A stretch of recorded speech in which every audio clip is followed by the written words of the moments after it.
I would like to thank the distinguished representative of Poland for her statement. Next on my list is Italy, to be followed by the Russian Federation and New Zealand. But first, I would like to pass the floor to the ambassador of Italy. Sir, you have the floor. Thank you, Chair. At the outset, let me express our appreciation for the substantive work you have conducted over the intersessional period and the way you framed the discussion we are going to have this week.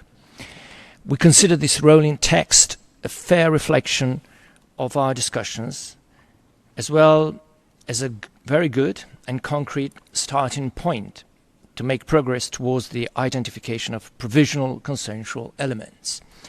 As President of the G7 this year, Italy has recognized artificial intelligence as a cross-cutting theme and a central pillar of the G7's agenda.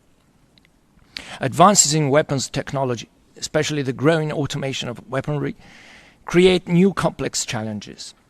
Along with opportunities and benefits, they involve risks, some even not completely foreseeable, that could imperil the security of generations. When it comes to laws, reaching a common understanding on characteristics, agreeing on certain limitations, working on effective governance, and identifying appropriate risk mitigation measures are all goals broadly shared in this group.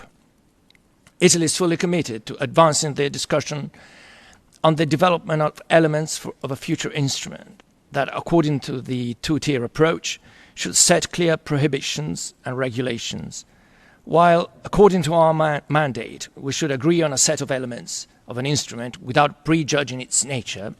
Italy believes that such an instrument should eventually be an additional protocol to the Convention on Certain Conventional Weapons.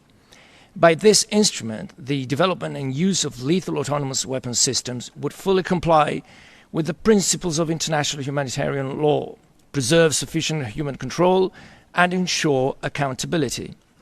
Italy provided some concrete elements for a future instrument by submitting its views for the Secretary-General's report pursuant to UNGA Resolution 78/241.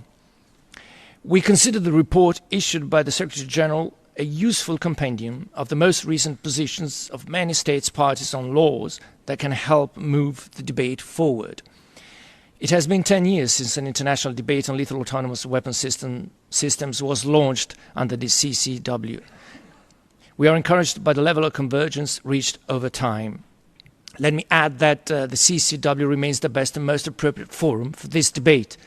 While we proceed in our discussions, allow me to reiterate our appreciation for the invaluable contributions by international organizations, specialized institutions, and civil society organizations. I thank you, Chair. I would like to